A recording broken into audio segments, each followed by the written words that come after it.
சங்க ஆசிரியர் நம் வேலை பாகவரதர் ஐயாவுடைய பெயரினாலே பதுமை குழுவின் பெயரினாலே நமது நாடகமன்ற கலைக்குழுவிற்காக ரூபாய்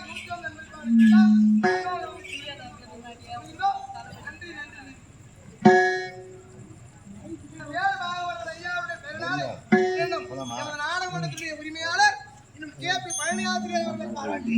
ரூபாய் 150 அன்னார் அவர்களுக்கு நன்றி கலந்த வணக்கத்தை